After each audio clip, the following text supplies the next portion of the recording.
Welcome back to the Boss Hijabi preneur podcast. This is episode 76, How to Thrive in an Unconventional Relationship. So this is season 6. In this season, we will be talking about the various types of relationships we have and how they are all intertwined. Today's guests are a trio of relationship coaches teaching singles and couples how to have successful relationships, including those in polygyny. So I'm excited about this conversation. So join me today, inshallah, as I chat with coaches Nyla, Nazir, and Fatimah, and they're sitting in order. So I actually like it. I love it, mashallah. They are sitting in exact order for all of you. So Jazakallah khair for agreeing to be on. Again, I've wanted to have this conversation with all of you, and I think this particular season we're focused on relationships. So you guys know I talk about business, but there are the relationships that are outside of the business that impact the business, and so I wanted to dive into that for season 6, inshallah. So you guys are kicking off season 6 for me. So just talk about that. Yes. So please tell us a little bit more about yourselves, and then together forming outstanding relationships, inshallah. Okay, good stuff. I guess I'll start being the imam of the family. But we are the founders of Outstanding Personal Relationships. Coach Fatimah and I have been married now over 27 years. And Coach Nyla and I have been married for 12 years. So we practice polygyny, which means a man having multiple wives, which is under the umbrella of polygamy. And we have 12 children total. I have 10 biological children and 2 bonus children with Coach Nyla. Bonus children, a better, more loving term than stepchild, if that makes sense. Okay, so a little bit about our story is that I met Coach Fatimah when I was 14 years old. I was a high school sweetheart and stuff like that. And 5 years after I met her, got married, and I met Coach Nyla in my mid-30s through business, actually. Some business stuff going on. So she knew our family and so on, and ended up becoming Muslim and getting married. And she'll share that, I guess. But nevertheless, we got married a little over 12 years ago and decided that, since we didn't have a lot of resources, the road was rocky going to and fro and a lot of stuff going on that, after we figured it out, after we reverse engineered some things and put best practices and things in play after investing in ourselves, we had to weigh, do we keep the success of it to ourselves, like most successful polygynous couples or people that practice polygyny, or do we go ahead and benefit other people? And we chose the latter because the Prophet is trying to let us know that a lot of times says the people Allah loves the most are the ones who benefit the most people. So that was our drive, and then we ended up forming Outstanding Personal Relationships a few years after that, and growing and really empowering people, especially in this space where it's overlooked, but it's an ancient solution to a modern day problem. And of course, the all wise would not have allowed it and be permissible if there was not a lot of wisdom behind it. And I'm the person who chose to practice polygyny because the wives don't practice it. I practice it with them. So that's my story, and I'm sticking to it. Listen, I want to dive into that a little bit later, but we're going to hear from Coach Nyla and Coach Fatimah first. But I want to touch on that part right there, that he practices polygyny. Listen, okay, I hear you. Go ahead. Your part of the story. I'm like, huh? I was trying to lump it all in there together, so that didn't work. Anywho, yes. Y'all were trying to get away. Hey. It's late. Anyway. All jokes aside, yes, Coach Nazir is correct in what he was saying about how OPR started. I didn't think it would turn into this, but I was in the arena of coaching women. But then I was thinking, I'm like, I can't be nobody's polygyny coach because I ain't trying to be in polygyny with nobody. So, but a good friend saw more in me than I saw myself. But she said, I think this is your calling. I think this is something that's beneficial, because she actually brought a woman to me at a coffee house, another sister, and the both of them were just sitting there, and she said, I think when I got done, and she was like, I think this is your calling. Like, I know you don't want it to be, but I think it is. So I embraced it after after that. I'm like, you know what? I need to do this work because all three of us have heavily invested in personal development, wellness, and just growth over years and years and years. So to just come together and just focus on helping other people matter to the three of us, maybe at different times, but indeed to the three of us. And then it just really secured the strength of our family, which comes first and foremost for me. Mashallah, that is so beautiful. Listen, mashallah. Go ahead, Coach Nyla. Well, yeah, well, a little bit about me. Um, I was born, no, I'm just playing. But yeah, Coach Nazir kind of got into it a little bit when he was talking about, how we formed OPR and different things like that, and then the going into the practice and polygyny aspect, because we'll get a number of questions that are like, well, you chose this, or why did you marry a married man, and all these other things like that. I was married before, so sometimes when people don't understand, they think that just because you're an incoming wife that you don't understand what monogamy looks like. So that was kind of the thing for me. Married, divorced, had two children. By the time I got married again in polygyny, so, and as Coach Nadir said before, I knew the family. I knew them through business. I used to coach women myself, and I still do, of course. But then, but then actually, before then, my first business that I ever got into was in like network marketing. So it was like pretty cool. And over time, I actually met them. I knew them, met them. So I wasn't thinking about polygyny. Wasn't thinking about them as a family or anything like that. I married, divorced, knew that polygyny was an option in Islam. I knew that. I knew that before I even converted to Islam, because people would always tell me when I was studying that, that husbands can have more than one wife. Do you know? And it was so interesting to me. I'm like, y'all don't know anything else about Islam. That's one thing So I'm like, and I said, you know what? Let me find out more about that. Even though I wasn't even looking at the time. This was before I became Muslim, before I converted. But I still wanted to know, if people are telling me something about the religion or the way of life that I'm studying, I want to study more about it. So I want to see if they're true, if they're, what's true, what's not, and everything like that. So I knew that that was a thing before I even thought about being in polygyny, but knowing that that was an option, and knowing that Coach Nadir was a great leader, great father, husband, all that stuff. When you see people that they're showing you what it is. It's like a lot easier when you can see what people are doing. And the family I loved, so just by, what I've experienced, and, what I've seen from a distance, and, just what I experienced the time that I was able to experience it. So, that's kind of the long and the short of it, kind of how it started, with me. Actually, I do tell people, though, make sure you get your wali, wakil involved, because that's pretty much what I did. And like I always tell people, he could have said no. I'm like, so when people do that, and people kind of look into polygyny, and it's like it seems as though that someone comes in and is trying to wreck a family, or they're trying to manipulate something. You have to understand that the man is the one who makes the decision. And of course, Coach Nazir started that when he was like, it was my decision to practice it.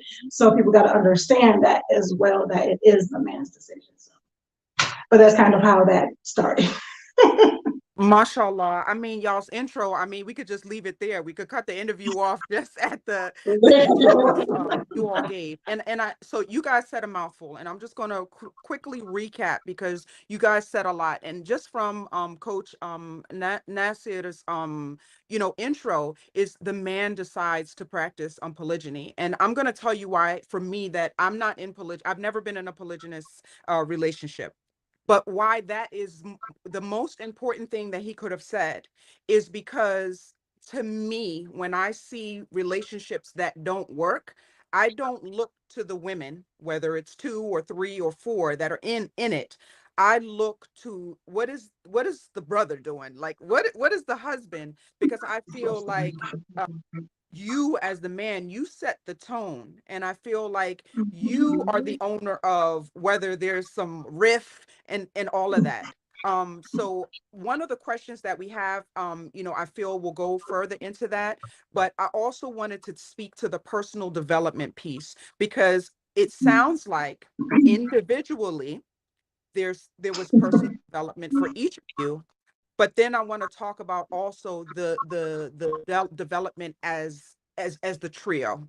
So as the trio, inshallah. So what does the individual personal development look like for those who are in polygyny? And I want to talk about that specifically, because I feel like that needs to happen. And tell me if I'm wrong. No, absolutely. Here's the challenge. It's not just what does it look like in polygyny. We'll tell you that part.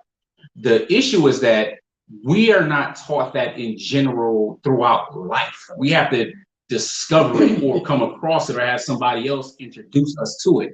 There's not a personal development class after graduation from high school or middle school, or so we deal with people who talk all the time that just because you may be post-pubescent doesn't necessarily make you a man or a woman.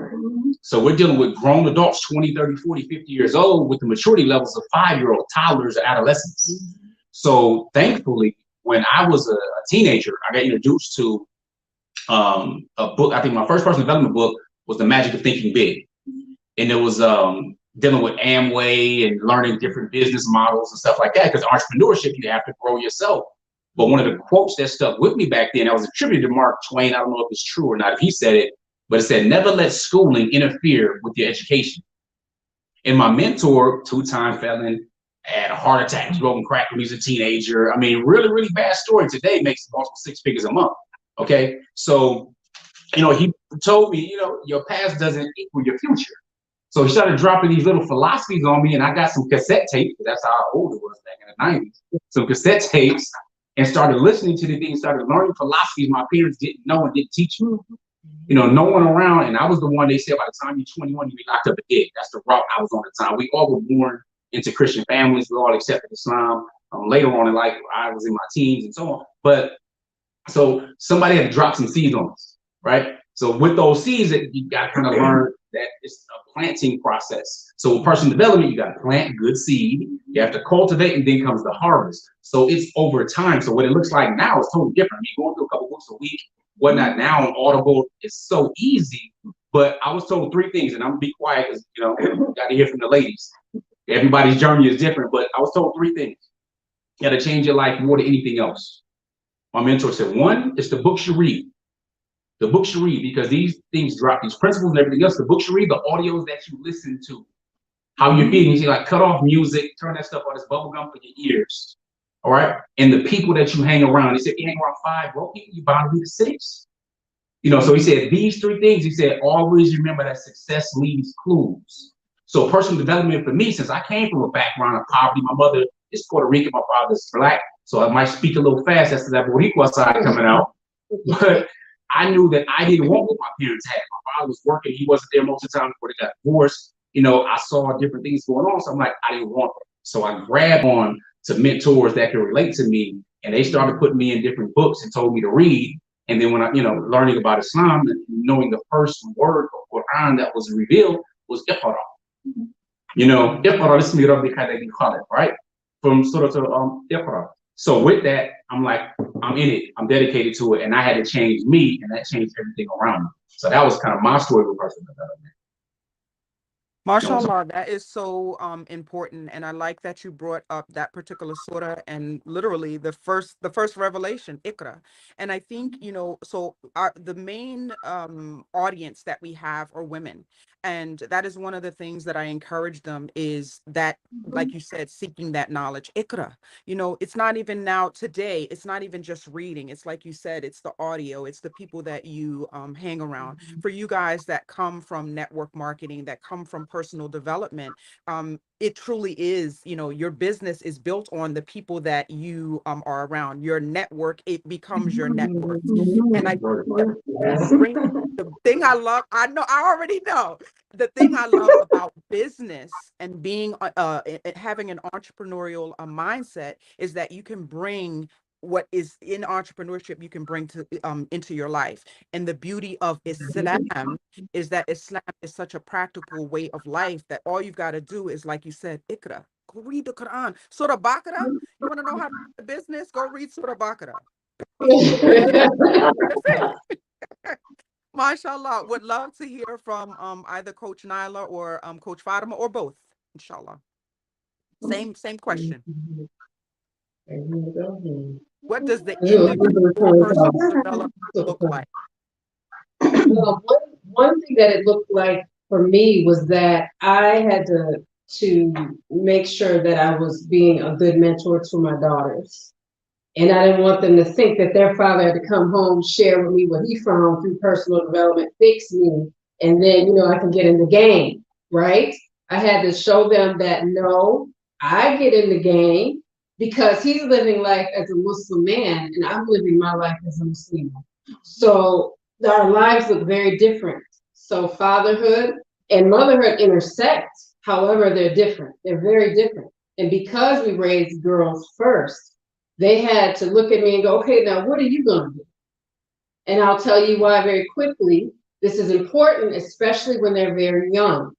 When we were flying over here, there was a family in a row next to us. And the little girl said, Daddy, what do you do? And he said, I'm a doctor. And she knew that. She said, well, Mom, what do you do? And she said, I'm like at home. She said, but what do you do? And she couldn't say anything. She said, because Mommy, you need to be somebody too. And that little girl was probably 4 or 5 years old, at least 5. And I said, woo, right? That with the turbulence almost took me out. I was like, wow. Because you see how young she was watching what was going on in her household as a 5-year-old. So I knew if my children had sight, I wanted them to not just see me be busy, but be productive. Because there's a big difference between being busy and doing a bunch of stuff and not producing. So if I'm going to co-found and establish a family, then I need to be one of the mentors in the family. So that's the way I looked at it. And my personal development journey started there. And I didn't just look, although the Quran and the Sunnah, we need it so much because that's the blueprint that we need. I looked in other books as well, because sometimes as Muslims, we go, well, if it's not here, then I don't want anything to do with it. You pick the book up, read it, and what is outside the perimeter of Islam, you leave it. That's it. And then take the beneficial knowledge and apply it. Don't just read it, apply it. So that's what it was for me. I love it, mashallah. And just to touch on what you just said, that yes, the Quran and Sunnah paramount, right? But Allah inspired these people to write these books. Like they didn't just think of this stuff out of thin air. Like you said, success leaves clues. Allah is the definition of success. He leaves clues. He gives you the inclination to put pen to paper. So yes, we can take from these books. And that, as you said, take the good of it and leave off the rest. I mean, right? I love it. Go ahead. Well, there's hadith even a little bit more where the Prophet ﷺ said, the word of wisdom is the lost property of the believer. Wherever he finds it, he's most deserving of it. In Sunnah al-Tirmidhi. So that addresses it. So whether you're dealing with astronomy or learning about biology or whatever it may be, again, the word of wisdom is the lost property of the movement. And that's what caused the Muslims to be at their pinnacle and to spread and to grow in our glorious, illustrious history. And if we want to look at the failure now, we could also look at that lack of that personal development and where we are as a, in my opinion. But I'm sorry, I think Coach Nyla was about to speak. Yeah, my intentional personal development came with being in the network marketing field. And I say intentional personal development because you learn a lot of things through life. You learn a lot of things through schooling and things that you just take, and it does allow you to be a better person. but it's just, you just take it as it is and you keep moving on and you do the thing, and you just do the thing, right? But being intentional about it was realizing that I actually had to unlearn a lot of things that I was taught growing up. I had to unlearn things that not only that I was taught growing up, but that I just happened to just see and take in. And that was affecting my life in ways that were not as beneficial as they should have been. Or, you know, how you have certain things that are needle movers that, you know, move you a lot faster to your goal than you want, you know, than you are moving to. So you have to learn what are the things that's going to do that. And you also have to unlearn the things that are holding you back. So knowing that, and I didn't learn that until I was in my first business ever. Well, when I'm going out, I would say my first business ever, but my first business ever was actually in high school. They kind of did something like that, but whatever. That's neither here nor there. So my first real business was they encouraged that personal development. And in how I grew up, you know, kind of personal development was called self-help. And self-help was not okay. It's like you had a problem, you had some issues, you know, and that type of thing. So being able to say, oh, well, this is something that you should be doing. This is something that you should be intentional. This is something to help you become better, become a better you, become, you know, better in your relationship, in your life, and everything like that.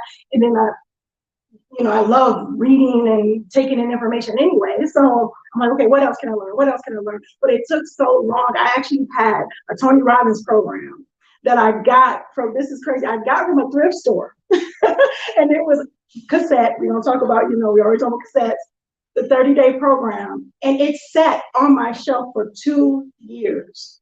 2 years before I opened. I actually had it before I got into the business that I was in. And I was like, you know what? Let me open it. It was day 5 of that program that I had this breakthrough, that I sat in my car, cried, everything like that. And I said, you know what? I had to be better. That's when I knew for sure that it's like, you know what I'm doing right now is not going to get me to what I want. So I need to change that. So that was the intentional start of my personal development journey. MashaAllah. Listen, I mean, all roads lead back to Tony Robbins for a lot of us. Listen, I mean, he's the OG. What are we gonna do, right? But you know what I like about what you just said, Coach Nyla? We're all in coaching, right? And we can probably speak to this same concept, or this same thing that we see. And that is that people sit on the information or sit on the action to go get the information, you know, click the button. You've seen this ad 20 times. You've seen us 20 times. Just click the button, right? This is an off question, but I think it's something that we need to answer. Why do you think that is? Why did you sit on that information for 2 years? Why did it just sit there? I'm sure there are people that take your courses and do things with it. Come on with it. Come on. The interesting thing is with me, you know, I mean, it's you get a fear. Well, with me, you know, it's different things. The fear of the unknown.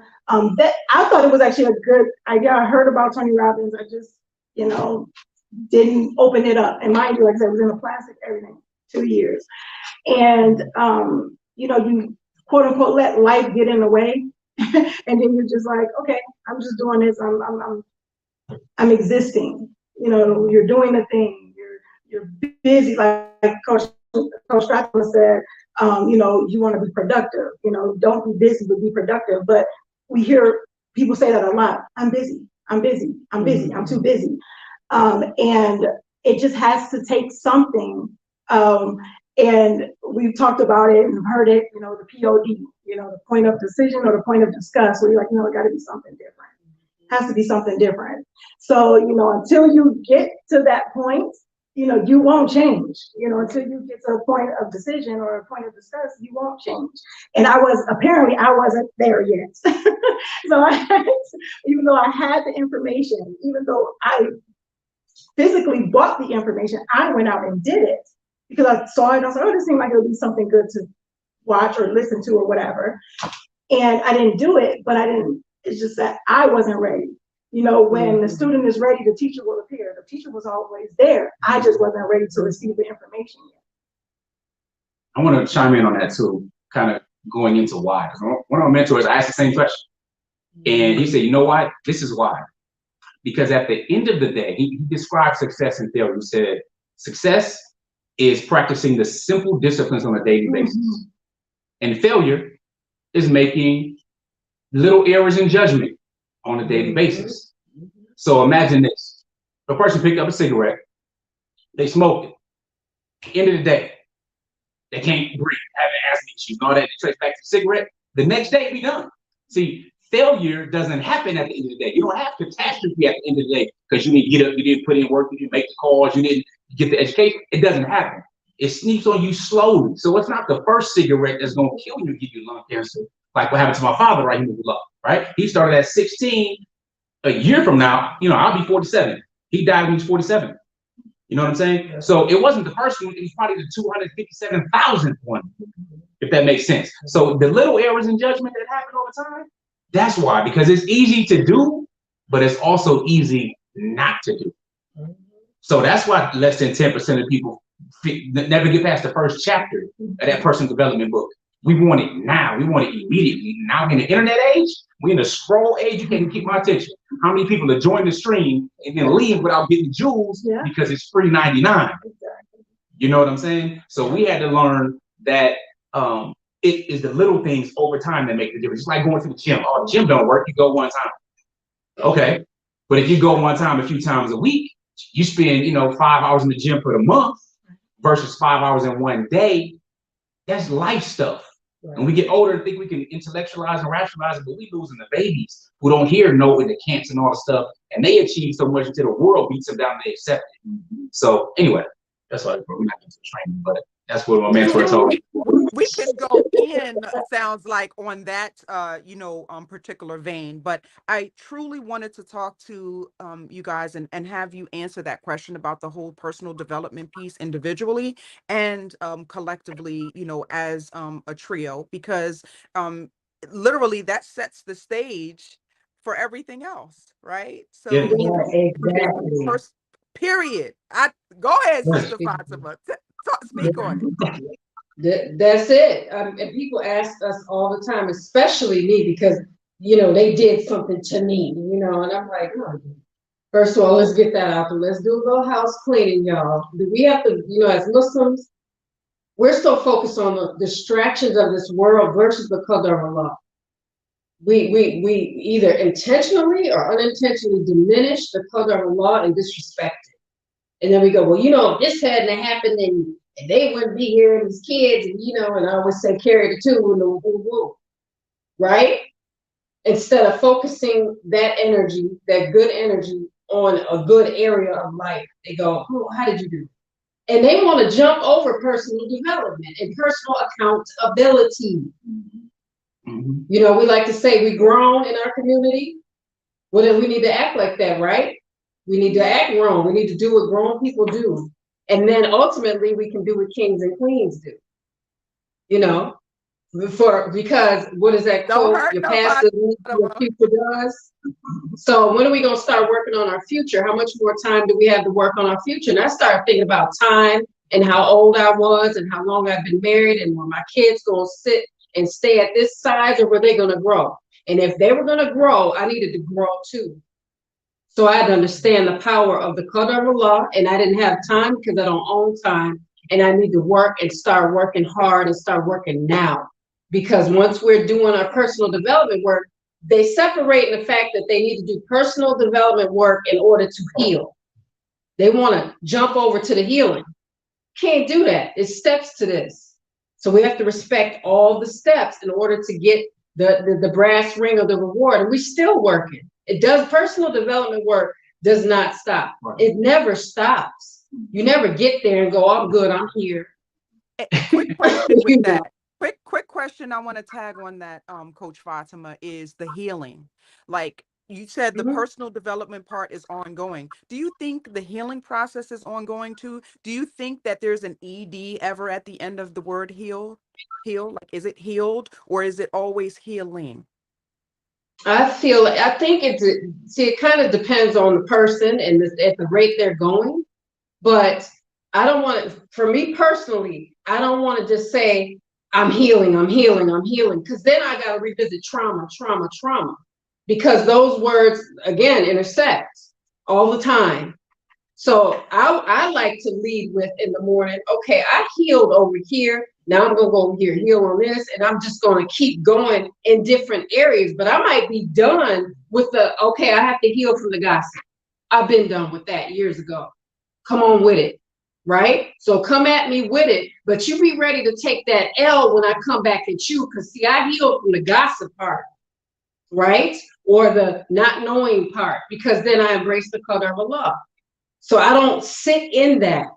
I don't stay there, because that's done for me. I think it just depends on the decision that a person gets. You got to make a decision to heal. Some people want to be the victim because they get attention, but I want attention because I healed, not because I'm hurting. That's the difference. So that decision lies within the person, because nobody's going, what you going to do? Wait for somebody to give you permission to heal ultimately? Well, it's time for you to heal now. You allow, I gave you permission. No, that's within you. So I think it depends on what area, but you can slow it down. You can slow down your healing by not doing the personal development work. You might not reach your healing because you don't want to do that. That's too much. It's too chaotic. But what you're doing is not chaos by not healing. So I think it's relative, and it depends on who it is, to be honest. I agree. I recently had a conversation, and so what you said kind of triggered me to say that. And there are certain areas, me personally, where I can say I've healed, right? But Right. for me, for me, the word healing is I'm in a constant state of personal development, in a constant state of Right. saying, okay, I'm working on this particular area here. I'm working on this particular Mhm. area here. For Sure. me, there's something that I say to myself and, even to the women that I coach, even in business, is that, you want to leave this earth better than you were when you got here. And so you need Sure. to constantly be thinking about that. So, okay, say maybe I healed from this thing over here, but I still got this stuff over here that Right. maybe still stemmed from, trauma one. You know what I mean? So, Mhm. I'm in the process of healing, in those areas. And so I just wanted to touch on that because I just did a live and this was one of the topics that we were discussing. But this particular question is for Coach Nyla and for Coach Fatima. What was the pivotal point for the both of you when you decided to work together? And I think this is important because I'm gonna just be real. I ain't never seen polygyny work. Uh, Yeah, I'm being honest. Yeah. I've never seen. Okay, and I remember when I met you. You met all three of you in Atlanta, and I'm so amazed by you, and I still am, and that's why you're on here, right? And pray for all the success, in the world and in the akhirah. I mean, but please, for those who may either be in polygyny and it's not working for the women, or they're about to embark on polygyny and they're trying to figure things out. What was that pivotal point for you, for the two of you? Mine was very simple. Mine was waiting for her. No. Yep, that's pretty much it. That's it. Because people know the story. They know that when it came in, I had a particular idea of what it would look like, and what my co-wife would look like. I knew who she was, so I just had a totally different idea. But the thing is, I still also tell people that you don't get to the point where you are trying to force something. If it's going to work, it's going to work. If it's going to happen, it's going to happen. It did get to a point where I was like, you know what, forget it. Whatever. But how did that change? It changes when you say, you know what, I know what I saw. I know what it can be. I know what it can look like. So I'm not going to give up on it. you know, because I know who I saw in this person. I know that it could be some other things that need to be worked through or whatever the case may be, but I know that this person is the type of person that she is, that is not going to be something that she's going to allow certain things or unknown things to stop her from getting something that is beneficial, you know, whatever the case may be. And I won't either. So when that was the case with me, when I was like, okay, well, forget it, you know, in my own head, because I was dealing with myself on my own for the most part. And I was just like, you know what? Eventually, and it was a time when even Coach Nyla was like, you already know what you know wanted. You know what it was. So it was a reminder as well. You know, so sometimes you have to get a reminder of what you saw, what you thought, and what you want. And the thing is still giving, because it's two people involved, there's another person involved. You can't force your growth or your timing on someone else. If they're not ready, they're not ready. So my thing was that I'm gonna keep working on me, and when she's ready, I'll be here. Because in my mind, it was always, we're one big family. We're Team Al Mujahid. We're this, that, and the other. So that's always been there. So it was like, you know what? Keep working on me. When this happens, you know, Allahu Akbar, that's what's gonna happen, and then we're gonna move forward from that. What she trying to tell you is I was real hard-headed. Okay? We just gonna say that because she's so great at just making me feel better. I am you. I am you. No, I'm talking, girl. I'm so hard to get. It was kind of like the middle school or high school, that guy you like that didn't really like you back, and you were just like, nah. And then you find out, yeah, he likes me. It was one of those. So what she did, I'm gonna tell you what happened. The moment was she texted me, and I remember her saying, before my nerves get the best of me, da da da da da. Right? This is private text, so I'm not gonna just roll it all out there, because the relationship that we have outside of social media. We have a private sisterhood type relationship, so I'm not gonna just roll that text out. But I said, now I can work with this person. See, because I was talking to her and she talked to me, and it wasn't going between Coach Nazir. Now, it wasn't like he was like, she said this, and then, okay, she said this about you. Now, then she said, it wasn't that, but I was asking him questions that she needed to answer, and he gave me answers, but he can't give them like he can someone that they weren't designed for him.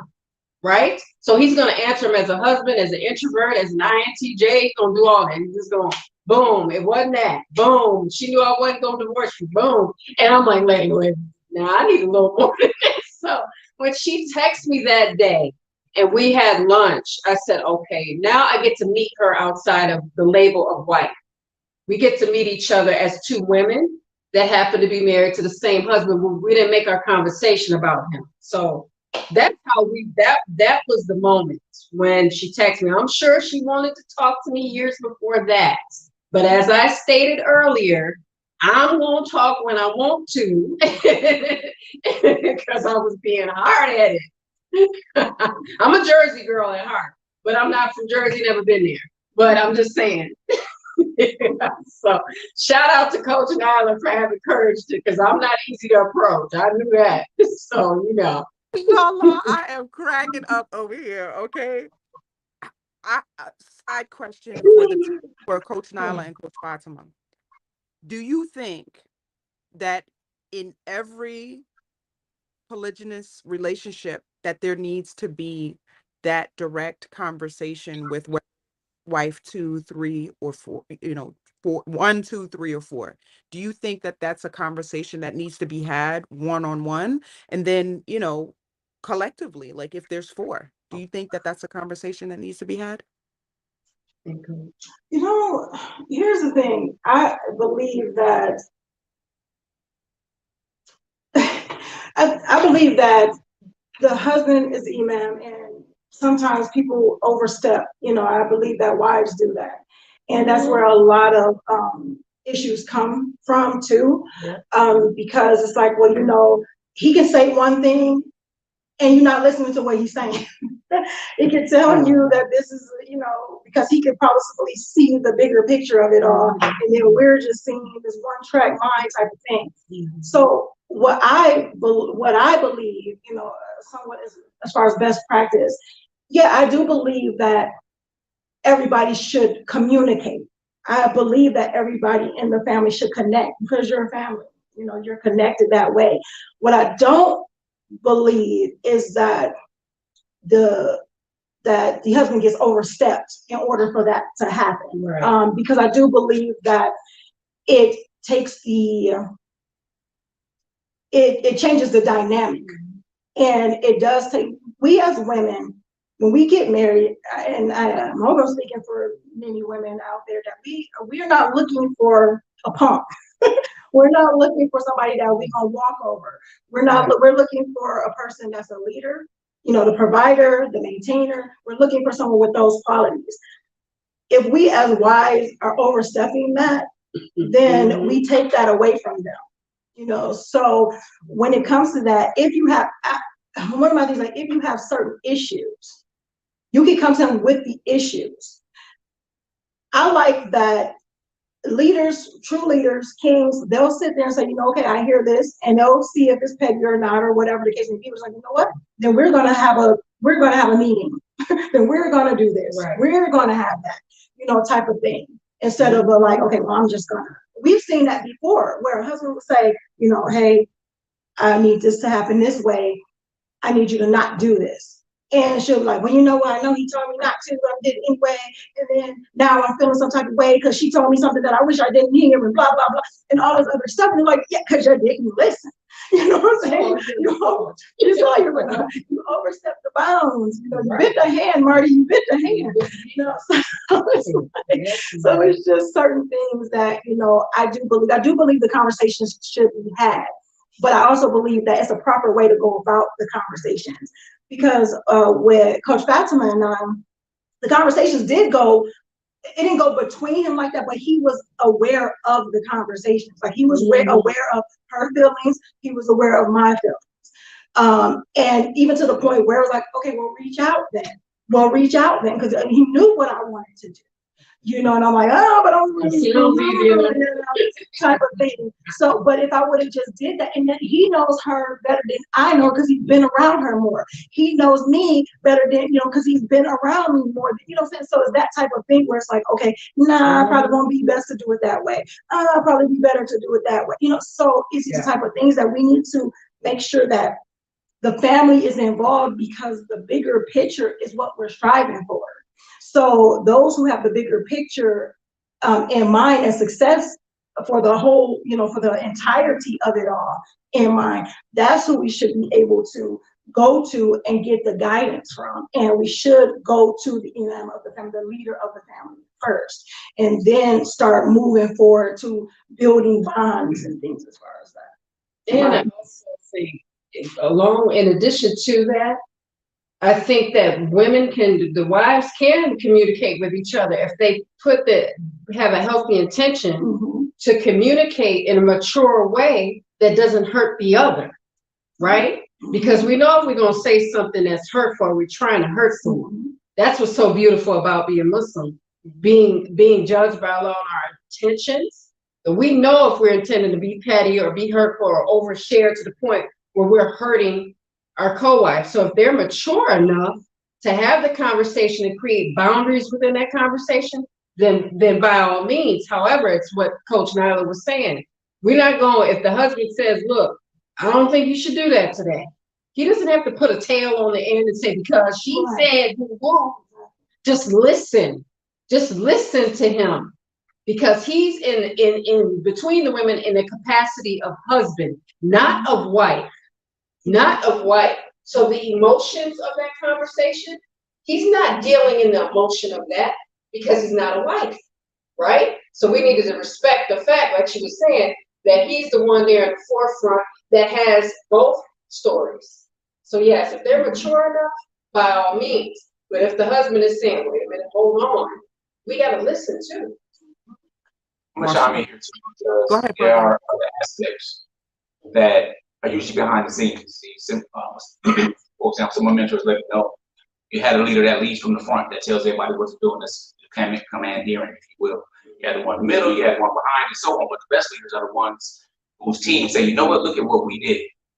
Not knowing the influence, not knowing the motivation, not knowing the different things that were going on.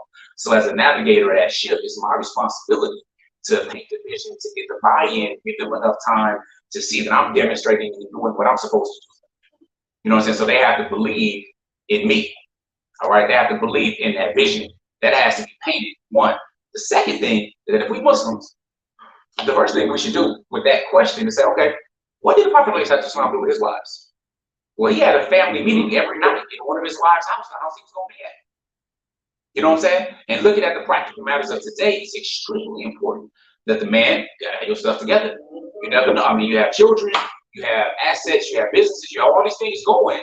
So if you're not able to handle things in a proper fashion as a leader, then you may not be qualified to be practicing in the first place and you can work more on your leadership and your personal development. So that's where it comes in, because they didn't just haphazardly, hey, I want to be over there, and I want to be. It didn't happen like that. You didn't know the things that's going on behind the scenes. From, all right, this is how I want to see it. Okay, I'm seeing this event, but I'm not really feeling that. And as my wives, they don't want to please them, but at the same time, they also want to please me. So they'll hear me when I'm speaking about this is how I think this should look. This is how blah blah blah. My leadership, I didn't want to be too rough on something, too forward on something. It's like, all right, if I'm not going to be, then it's just going to be wishy-washy. I need to step this up. This is what I want. This is how I want it to look. I've already demonstrated this, so that means I have enough bank, I have enough deposits in that account for the trust to be there. Then this is how we're gonna operate and move, because the vision I have for this is bigger. So what we're doing right now with our outstanding personal relationships, I already had the vision for that 4 years ago. You know, our intros that we recently started doing, it's written in one of my journals. You know what I'm saying? Because we talk about personal development, we spend literally tens of thousands of dollars on us individually. So we're talking about learning from, whether it's the Brenda Bashards and flying the thousands of miles away and spending $1,000 just on hotels and interest fees to invest in us, because schooling is not the same as education. And when we're meeting with our family, we have a family council, is what we call it. Every single week we meet, right? It's about 90 minutes.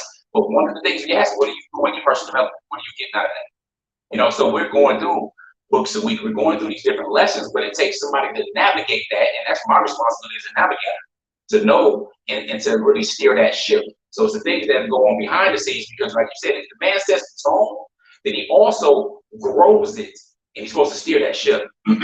So when they say you have more than twice the man to practice polygyny, you really do. You know, it's not for punks, and we don't usually get that coming to us. You know, if somebody's trying to be a predator and they trying to just marry to go through, they're not coming out and saying personal relationships. You know, we repel those type of individuals, and that's what we want to do. And at the same time, not only men sets the tone, but the women have to raise their level of maturity, because everybody has to do their work. That's the thing, we're all accountable, responsible for that. But anyway, that's that piece. We're gonna get to entrepreneurship. MashaAllah, I love it. And Coach Fatimah, I believe you alluded to this. Like, a woman is not going to follow a man. I'm one of those. I'm not going to follow a man that doesn't have leadership qualities. If there's an inkling of weakness or an inkling, me, I notice it right away, and I'm like, oh, you gotta go. Sorry, sir. You're not going to follow it. So I feel, and that's why I was saying earlier, like, when I look to polygynous relationships, it's like, what's the brother doing? I want to know what the brother got going on. And so, you perfect segue, Coach Nazir. What is the strongest character trait that the man who is in polygyny needs to have? It's actually an easy question. That's an easy question, right? Because even though that's what character's trait is, the strongest thing you must have is character, which means you have to have good morals. And of course, as a Muslim, if you have good morals, you aren't going to oppress yourself or anyone else. And you also make the right decision. So if you're not qualified for something, you're not going to go after it. See, charisma can get you to the top, but character is what keeps you there. So it's that strong character that helps guide your decisions upon every area of your life. If you don't have that, and that's something internal, that's something that can be demonstrated, that's something other people see. I can't get on there, well, I do this, I do that, and I was bragging and boasting and stuff like that, and it's not for me to do. But having strong character That's where it goes to. I'm teaching men about going from boys being managed to being a man, and so to being a man of value into a king, if you will, right? But a man of value, the whole underlying foundation is he has values, and he can demonstrate his value to those around him. But those values come from the character that you have, and you continuously build upon that by your learning, by your growth, by your gaining of wisdom from the lessons, from the successes, but even much more from the failures. We had the best example of population at the Sudan. Period. Period. Sallallahu alaihi wasallam. Mashallah. Do you feel like this king quality, we're gonna call it what it is, right? So this king quality, do you feel like even speaking like that you catch flack from people? Yeah, of course. Yeah. But see, the thing, I didn't like the term to begin with because it usually comes with bravado and all this martialism. But you know, think about it, and you reflect on it. So, okay, the king answers to a lot of times the king walk-ins, right? So when it comes to authority, when it comes to these types of things, as a king, you're doing much more. It's not about me. You know what I'm saying? It's not about what I'm doing. Is not for me. I'm good and I'm content and can be content. What I'm doing is trying to be for generations that I'll never meet. We are the first generation. We have the opportunity for my great grandchildren to see me without a full gray beard if I live long enough to get one. For my great grandchildren to look at us and say, "Oh, this is where you get that attitude, or this is where you get that humor from." But this is the first generation that can do that. So the information I'm leaving and sharing with others is not only for us in the getting du'as on many different continents. It's for generations down the line to be set up. It's to be able to set up businesses so we no longer have to worry about money, and we can worry about doing what really serves people. So you don't have to go get a job and have to focus on all this other stuff. We want to build enterprises that service each other that last for generations. So I'm doing it, one, because three things follow us after we're gone. That's just righteous children, money that you spend that continues to benefit people, and knowledge that benefits the people. And we think outstanding personal relationships falls under each one of those. And if we can do that until, then that means we can do that longer than we even breathe life. You know, so that right there is what it means to us. You know, and it's far more than me or it's your lower desires and blah. Look, you see 3 of us right here. You don't see the 15 of us as a total. You know what I'm saying? And what we're building them to do, what I'm building my sons to be, as in being kings. This ain't regular talk. They're not talking about this. You know, Bill Gates and all these people that have this money and stuff. You know, whether regardless of what we say about their character, they're not teaching the same thing. They're not teaching their kids to go to school, get good grades, get a good job, and go work for somebody else. They're not teaching them that. You know, but we are privy if we open the books. We are privy if we actually have a library card and stop using the excuse that I can't afford it, I can't get the books and go to Barnes and Noble. I mean, how much library cards cost nowadays? They're pretty expensive. Oh, yeah, they're free. You know what I'm saying? So that matters. And if I can put in work now that serves me after I'm gone, and we know what happens after death, we know what happens in the grave, we know what happens after Nizam and Yom Qiyamah. If what we can do now that benefits us, you can't lose at all whatsoever. So, and you need money to fuel that message. So entrepreneurship and investing is that area that we can do if we pass and say, you know what, let's travel around the world for a year, see what's up, or longer, and do that. But it can only come by increasing your financial acumen and having those characters. So I teach my children, you got morals, you got your deen, and you got money. Those are going to affect all the other areas of your life. So learn those. Get your deen right first, so you ain't worried about the money, because money is neutral. If you're a good person, it's gonna make you better. You're gonna go ahead and be able to do good things with it. If you're a bad person, it's gonna expose your evil. You're gonna do evil with it. But it's neutral as ever. You know what I'm saying? And we ain't Christians, so we don't take and adulterate the verse that says the root of all evil, or money is the root of all evil, even though it says root of all kinds of evil. You know what I'm saying? We knew that when we were Christians. But we don't go for that. We look at the Sahaba who were concerned that if the Prophet taught them dhikr, they came into the mass, they said, not the rich ones, not the rich brothers, now they doing it, now they making dhikr, what can we do? You know, they saw wealth as a means to benefit others. To this day where you have, we can go on and on about it, but those means are not gonna come for us from working a traditional job. We honored to be unemployable by choice because we want to be the examples for our children and teach our children the things that our parents never taught us. But that's that. Allah. You know, Mashallah. You gave a listen, he gave a football, okay? That was the football for the day, mashallah. But I want to point this out. I want to point two things out that you said, Coach Nasir, and that is, first of all, money is a tool, right? And so money is a tool to get you to where it is that you're looking to go. Money will change the trajectory of Islam as a society as a whole, right? Will change the Muslim society. We have to start thinking of money that way. And entrepreneurship, we are actually encouraged. Islam encourages us as Muslims to be entrepreneurs. So I am just loving like this talk track, and you as the leader of your family, and also your wives in their leadership roles as women and as wives, also leading, all three of you just leading your, families. So much to take away, from this episode so far. And I still got a couple more questions, so I pray that we're still all right with time. Let me know. good. Alhamdulillah. So what are three ways to thrive in relationships, including polygyny? So what are three ways to thrive? But before you answer that, I want to ask, do you think that polygyny gives you a one-up over maybe a monogamous relationship? Trying to get us in trouble. Who you asking? So you want to answer that first? You want us to answer that first? Either one. The floor is yours. Does it give us a one-up? Yes. Yes. Because it requires more of you as a man. It requires that you deal with dynamics emotionally that you never have to deal with. All right. It requires you to be more. Okay. First. Second, I would take our tribe of 15 right now, at our age right now. I can take it against a monogamous family. We got you.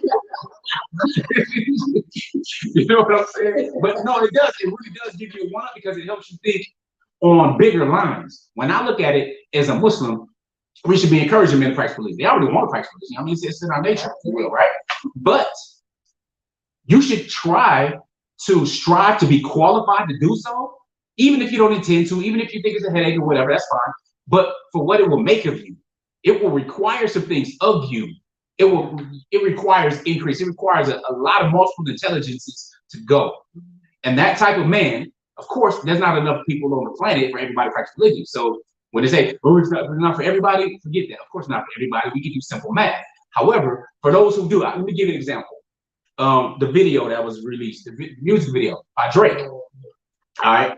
It's just released, called Falling Back, right? He married, I don't know, 25 women or something in the video, right? And actually, as a Jewish, he can do that. There's no restriction on the number of women. But does he have the capability to provide for them financially? Would women sign up for that? You know what I'm saying? Yeah, we know they would. All right. It's Drake, a light-skinned brother. Brother, but I'm just saying, a light-skinned man, mess with him. He grew his beard out, so he looks better now. But nevertheless, but he's Drake, he got the funds and stuff like that. Maybe he can be measurable with his time. Now, in his religion, the way he do it, if he follow this scripture, he can marry all of them. So even though it was meant as a joke, it talks about the religious nature of man, but what you have to do and become in order to go ahead and practice it in a healthy manner where it's fulfilling and so on, it requires more of you. So do you have a one-up? Well, so far as emotional sense, you're not pushed. You're not pushed, you're not required to do that. The other thing is that I'm not trying to let you know to marry 2, 3, or 4, right? But one, if you feel you can be unjust. So either we are okay with our men being weak and unfair and unfit as women, thinking that he's not qualified, he can't do this. I married a punk, a bum, is what we come into.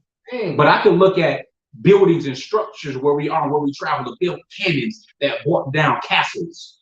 I've seen, buildings and architecture, beautiful architecture. I've seen concubine quarters and where sultans live in the expansion of Islam, right? And I look at it today and how it's weak and withered down where men don't have that same drive and that same desire moving forward. And we know as men, one of the things we desire is women. A lot of times lets us know this. We created women, you want women and children and wealth and home, with all these types of things, right? But now if it's just restricted and limited to monogamy over the last 100 years, of which has become normalized, then what does that make us as men? We feel we make it, we get to the pinnacle, then we just disrespect women because men are still in relationships with other women. You know, they jump downs, they side pieces, they sugar daddies, all kind of other stuff that goes on in society. Just because you're in a monogamous relationship don't mean you ain't a Jesse Jackson with extra babies or a Bill Clinton with all the ladies. See, monogamy tends to protect men. It says you got this one legal wife, everybody else you don't really have to go ahead and take care of legally. But polygyny requires that you man up to take care of your responsibilities. Because I'm trying to remember because Coach Nazir is talking about the men. And I would still also say that it does give women a leg up as well. You know, those who are really looking at it and being very objective to it, it does. It allows us to be better. It allows us to become more because you have to learn how to be emotionally intelligent and emotionally mature. Not only that, you don't have to worry about single parent households and different things like that, and jump downs and side chicks and all these different things like that. So not only does, it gives the men a leg up because they have to be more, it also gives women that too because they have benefits in it, as well as, in order to even reap the benefits of it, you still have to work on yourself, where we go back to that personal development. So once you're constantly developing your person, that is a benefit in itself. And you don't have to work that hard in monogamy, not to knock people that's in monogamy, it is what it is. But you don't have to work that hard because you can manipulate all day long. But when you're in polygyny, not so much so, because it's going to be in the back of your mind, side of your mind, front of your mind, whatever the case may be. It's another person that's there. It's another person that probably can do this, probably can do that, probably can do this. Whether we want to believe that, whether we want to believe it or not, that affects us in some way, shape, or form, it is a motivator. It's a motivator in saying, you know what? I like, even if it's a part where you're like, I like that she know how to do that. I like that. I want to learn that too. It don't have to be even a whole competition thing. Not saying that it don't be, because we've seen that too. But it can also be, you know what, this is encouraging. You know what, I didn't even know about this. Now I'm gonna learn this too. Oh, she knows this? That sounds pretty good. I'm gonna learn that too.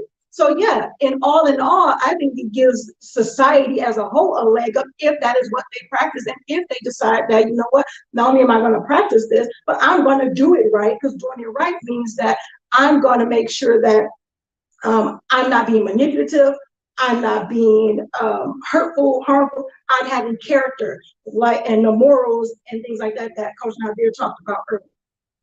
In addition to that, just very quickly, for me personally, polygyny meant that when he wasn't at our home, I had more time to work on me in a more in-depth way. So I knew at the age that I am now, I said but who knew when you're 20 that you need this kind of space to work on you? Because you don't know nothing about personal development anyway, right? So when I became older, I'm like, ooh, love you to death.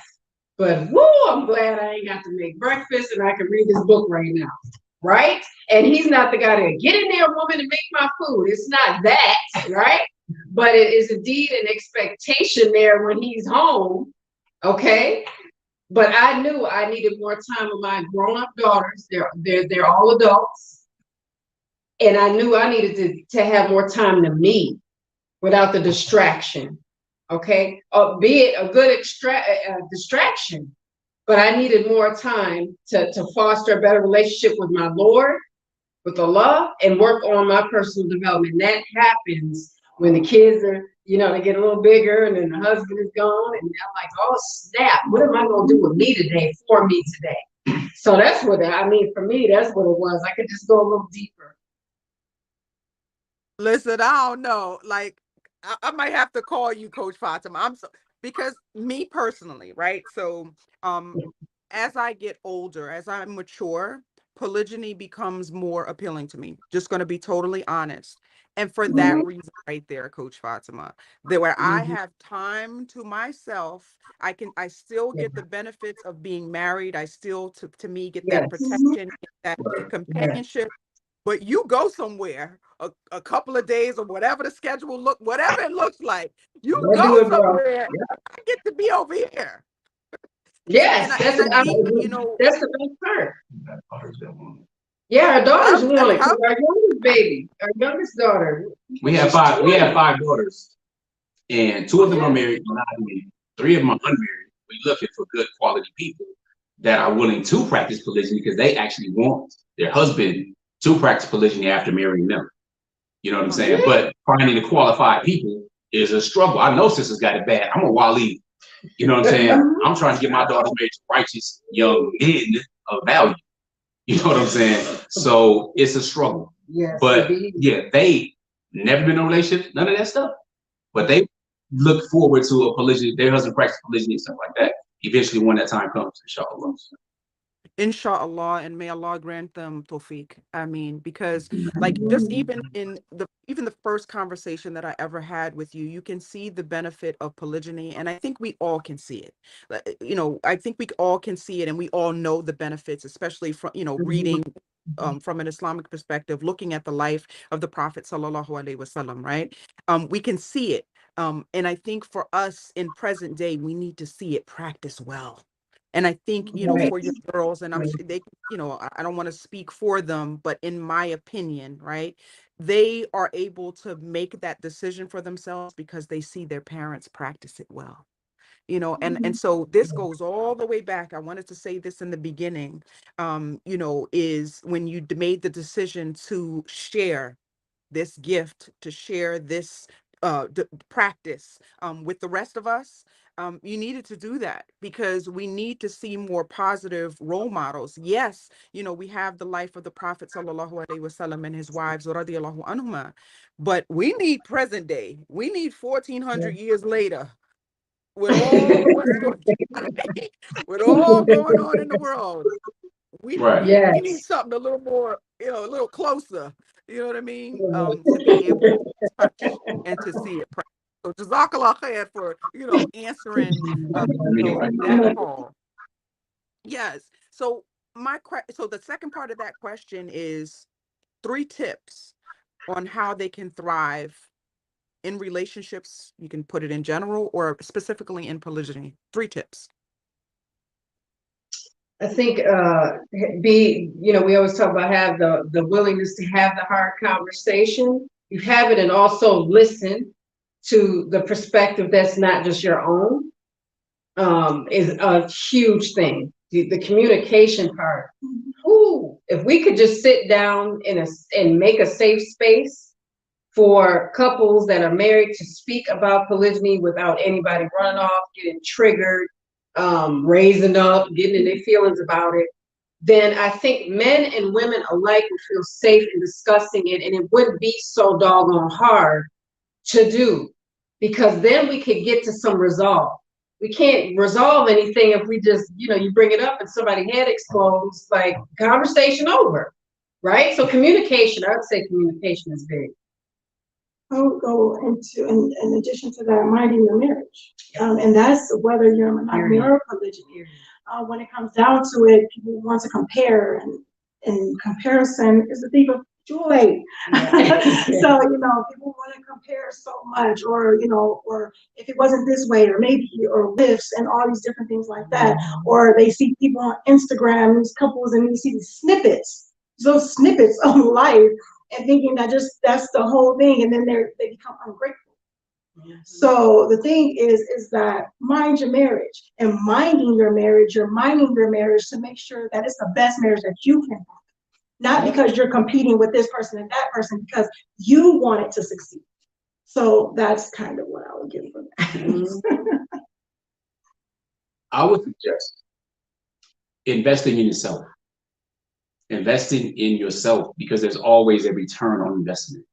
So my mentors asked me, they said, you chose to be right here where you are right now financially 5 years ago. That blew my mind. I'm like, what? I'm broke. He was like, yeah, we know. He said, we know. 5 years ago, you made a decision of what to do, where to work, how to spend, all this stuff. And he said, you know what? What are the last 5 books you read? I hadn't. It was a long time before then, right? So I would ask person to evaluate yourself, do yourself a report card. Then invest in yourself, because there's a return on that investment.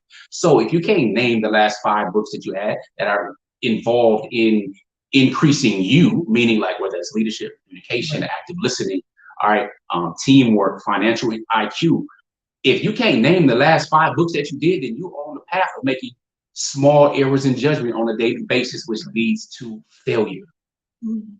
But by investing in you, I don't care if you're talking about buying a book, an audio program, or going to, if you want to practice polygyny, go to polyganymasterclass.com, invest in our course, learn from us directly, or counseling or coaching from our wives. But invest in you. Going to getting Tony Robbins information, going to listen to one of the recent books that we finished, and our children are in and finishing up, is Hustle Harder, Hustle Smarter by Curtis 50 Cent Jackson. Read by him, and you can get it for free on YouTube. It's up there. It's like 8 hours or something. You can listen to it quicker. But by investing in you, you get these same life principles, and you get these clues that are left by those who are successful in different areas of life. So if you don't invest in you, you ain't gonna have a return. You're not gonna materialize that. You're not going to increase. It's going to decrease because nothing stays the same. Just like we're talking to you right now, traveling through space on this rock that's spinning with cells living in us and dying in us. We're getting closer to that day where it's going to be a wrap.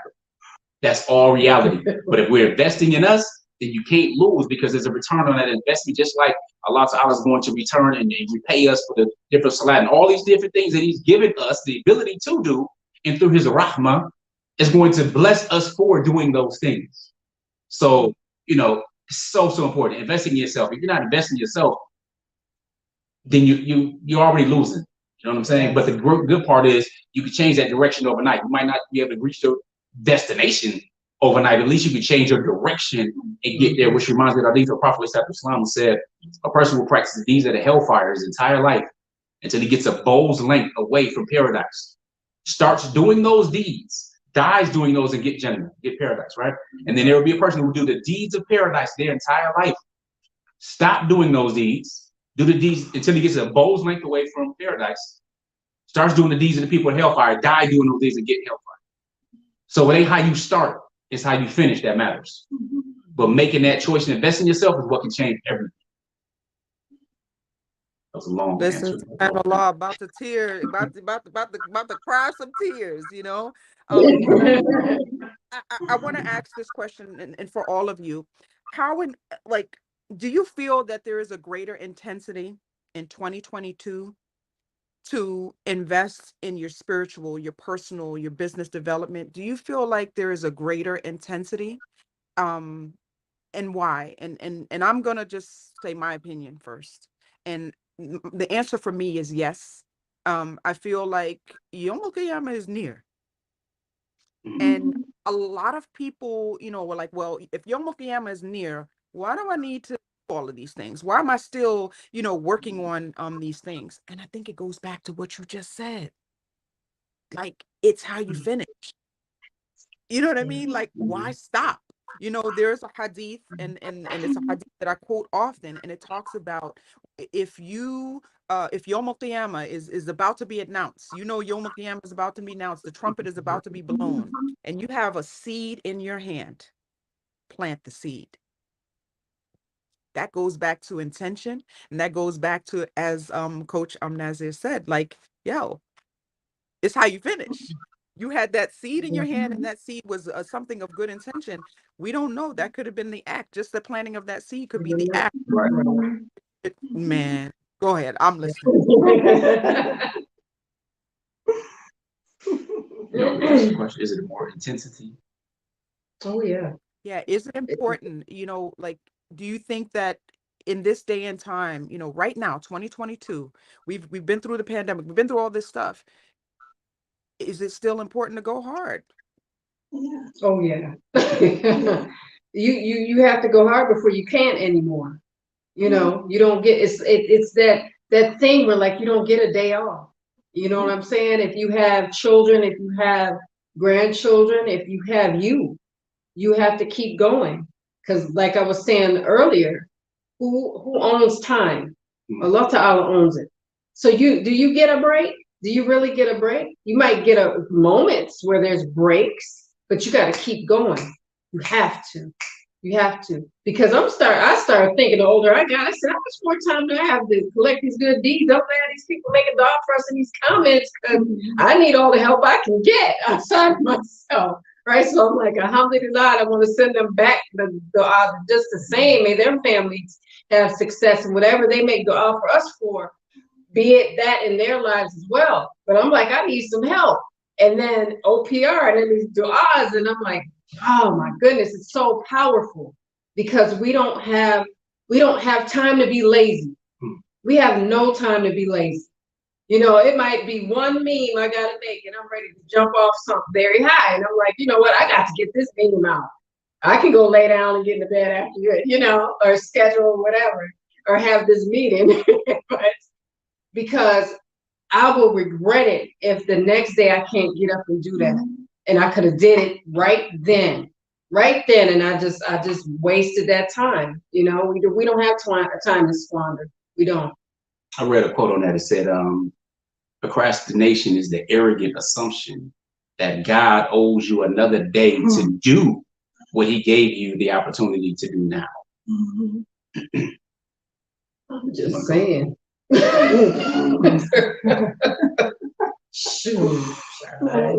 I mean, of course, I agree with it. So, yeah, it's just being not only that, but being very much more intentional with it. You know, we know how they say, well, working harder versus working smarter, or working smarter versus working harder. So yeah, you want to go hard.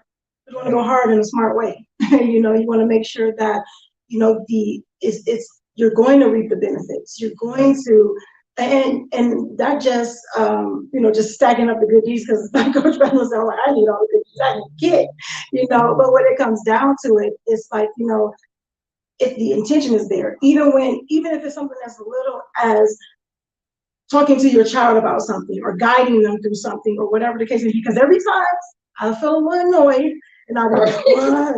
You know, whatever. But then I have to think, you know, like, okay, and I'm gonna have to answer for this. Like every time I do something, for the most part, I'm thinking, I'm gonna have to answer for this. I'm gonna have to answer for this. I'm gonna have to answer for this. So that type of thing is like being intentional with it. So it's not just doing the work and doing the stuff. It's like, okay, how am I gonna do it to, you know, make this be massively beneficial? So yeah, so not only just going hard, but going very, you know, going hard intentionally with it. Inshallah, all amazing takeaways. And for all of you that are watching this live, I pray you guys have had your notebook out this entire time. And for those of you that listen to this later, you guys know I always tell you, when you listen to this podcast, make sure you have you know, your pen and you know, notepad available, because gems will be dropped and there's always something that you can take away and go and implement, right? So I think that these three tips, all three of these tips, whether you're in polygyny or whether you're in monogamy, as you all the coaches have stated, you can put into practice. Inshallah. So this is for Coach Nyla and Coach Fatimah. So what does it mean to be a boss hijabi preneur? Inshallah. And then I have a question for Coach Nazir after this. Oh, snap. For me, what it means is, like I was saying before, is being that mentor and taking part of the vision for the family. So if you're married and you have a husband, he has a vision, we got to get in the game and take part in it, help support it, see where we can bring some education or where we're needed in that vision. Because I noticed that many times as Muslim women will sit and we'll watch our husbands kind of create the vision, and then he'll fulfill it and they'll do all the groundwork and he's in the trenches and we're going, look at him go, you know, instead of saying, okay, what's the vision? What do you need supportive? Where can I give my ideas? Because sometimes men want us to say, okay, here's my idea. What do you think? Like as the leadership in the family, as the imam of the family, here's some ways to help with that vision. So to show our children and the generations to come, like our daughters were saying, and this is the older daughter, so she, you know, so for her to say it, I'm like, she's been watching, right? And she said, I'm so proud of the work that you're doing, Umi, by making videos of it, because she remembers when I didn't want to do it. because I might get met with opposition. And if I get met with opposition, I'm gonna check you. So I just didn't want to get in the confrontation, right? But when she said that, I said she's watching to see if I'm getting in on the vision. See if I'm putting in some type of work, not being busy, but being productive. As a Muslim woman, I think we need so much more representation from Muslim women in the arena of entrepreneurship, because the tide is turned. It's not turning, it has turned. So women can understand that we need to be this celebrity for our daughters and our sons even, and maybe our daughters' in-laws or our son-in-laws, right? So they can see, don't be afraid to get out there, because we're Muslim women. We're needed. We're needed in this world, right? So the representation of being an entrepreneur is to me a responsibility if we can do it. I mean, if you're home with your babies, you gotta send stuff through the mail. We get that. We had babies. We were running businesses with our babies. Sometimes you be nursing and be stamping an envelope, right? But it's about supporting that vision, inshallah. So to me, it's just, let's embrace it. I totally agree. That's pretty much the same for me, being an active part of the legacy. Not only being an active part of the legacy, but also being an example, being a great positive example for people to see and be influenced by, and racking up all the good deeds you possibly can by doing so. Right. MashaAllah, listen, add me to all of those deeds. You have racked up millions of deeds just sharing the information that you shared, inshallah, on this episode. And so I always love to get the male perspective, Coach Nazir, on this. And how important is it for you as the imam, as the leader of your family, to advocate for your wives and other women as entrepreneurs? What are the benefits of that? Well, for me, it's mandatory as a father, also of 5 daughters responsible for them. All right, there's a couple things, because it gets tricky in this area. One is that in the world that we live in, all right, we live in an opportunity, unprecedented opportunity. Again, we're streaming live right now from the house, no extra cost. I mean, yeah, we have equipment and all that stuff and everything, but it's internet. You know what I'm saying? It's unprecedented opportunity. All right, so therefore, one, it allows you to focus and keep your character intact and not have to compromise your integrity as a woman. All right, and you also set your own path. So I've been entrepreneurial minded because I was around great uncles, for example, that had money. They were illiterate, came from Mississippi, selling watermelons. They were literate in their 30s, or at least the one I was learning from. But he put me to the side one day after he saw me living these dope dealers back in the 90s, and he was like, he said, I got enough money, I could buy 5 Rolls Royces cash. And he started breaking down game to me, just teaching me some basic things that really stuck with me that other people didn't have, with all the degrees and all that kind of stuff. So for me, I'm like, all right, this is an opportunity. Entrepreneurship and investing is an opportunity to take and manifest something bigger than you that causes you to serve other people. And as a daughter, as a father of girls, you know what I'm saying? You want to make sure that nobody is financially oppressing them or, holding them where they feel that the needy obligates. All right. Not that it's there as to use as a weapon against the man, because I still believe one of the biggest challenges is that if they're not working on personal development, whoops, not an entrepreneur. There goes that femininity. Right. Now I need to be out here and be a man, be boxed off, when you don't have to do that whatsoever. You don't have to compromise your integrity, your character, or your femininity, which is really unattractive, to run a business.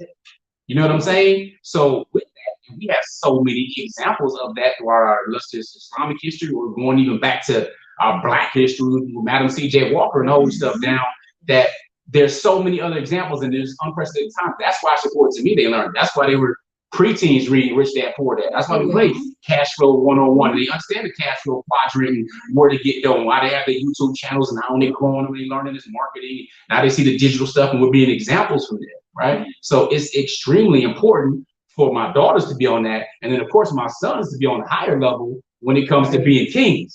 They have to do that. You know what I mean? I know that when it's time for my son's marriages and stuff to pop off, it's going to be an application procedure. I'm pretty sure. You know what I'm saying? Because of who they are and what they become and what they develop prayerfully. So no one knows best. But that right there is extremely important for them because, again, looking at it from a father and being able to do what they want to do out of a passion and a desire to do it, not because they have to do it and waste time of their life going around chasing dollars when they could put things together and have it chase them, because now the whole entire world is your playground. You know, it's a totally different thing. So that's why it's important from my perspective.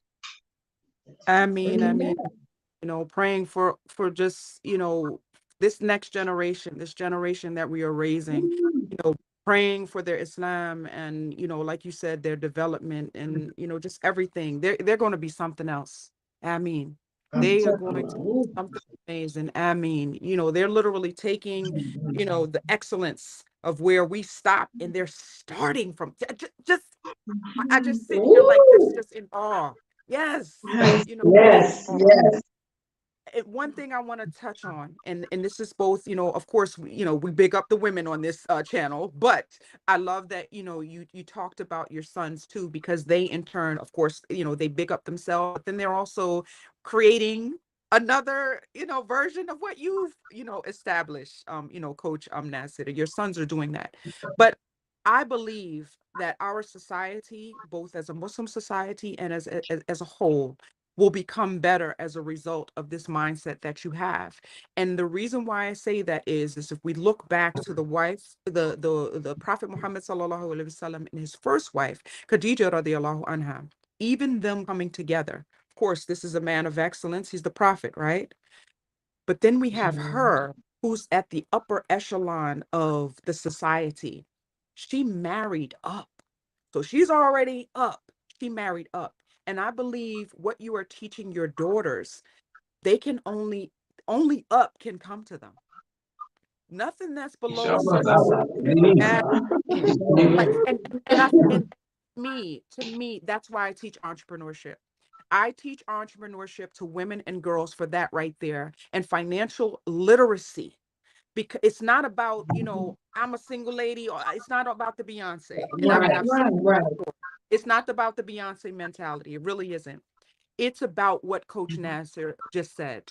It is about her understanding that she requires more. When she's financially literate, spiritually literate, she understands her Islam for herself. Some okie doke prince, okay? Because some okie doke prince, okay? Can't even step to her. Only a king could even think about even looking in her direction. Right. That to me changes the trajectory of our entire society, Muslim community, and our entire society, because it brings us up.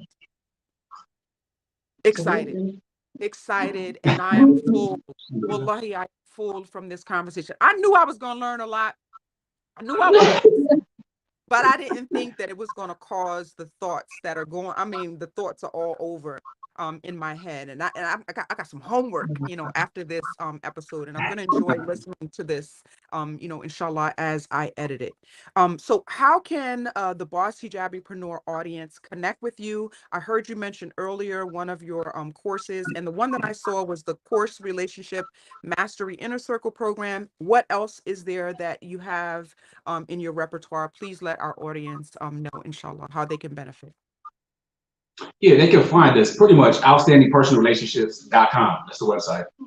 We have a number of different courses, like the Relationship Mastery Inner Circle, whether you're single, whether you're looking at premarital stuff, for example, whether you're monogamy or looking to practice or already practice polygyny. We have those, of course, specifically focused on polygyny at polygamymasterclass.com. But our handles are Outstanding Personal Relationships, of course, on YouTube and Facebook, and Outstanding Relationships on IG. But the main thing is our website. Matter of fact, next week, at this time, but next week we're releasing our own private community. All right, so it's going to be a supportive community, and be able to access us on a daily basis right there in our area where we posting different videos, having different views and stuff like that. You have to worry about copyright strikes and anything else really from social media. But getting on our email list where we send out a newsletter, we send out a weekly wrap up. We do respond to people at our email addresses, but the main thing is outstandingpersonrelationships.com. Google it, go to the website, connect with us. You know, we'll love to you know, share with you what's going on. Or we have about 500 or so videos on YouTube. Yeah. Okay, so you know, we're grateful to be able to do that and to really build and grow. But what we're trying and striving for this year is really helping 100 or 1,000 families take things to the next level in their personal relationships. So Coach Fatimah, you can reach her with coaching and counseling directly at coachfatimah.com. Coach Nyla the same, coachnyla.com. So, you know, there's many different ways you can spell it and pronounce it, but you go to the website, you're gonna find it, and you can definitely feel reach out to us as well. I do coaching on a very select basis, usually with executives and entrepreneurs. So my coaching is not open, it's application only. Nevertheless, outstanding relationship will be at. Love it, love it, love it. You heard it here first. The community will be open next week. Boss move, by the way, because there are only certain amount of hours in the day, you know, and with community can reach so many more, and so that will help you to achieve your goal of creating this legacy, mashallah. So may Allah grant you tawfiq. I'm actually sad this episode is ending. I can't.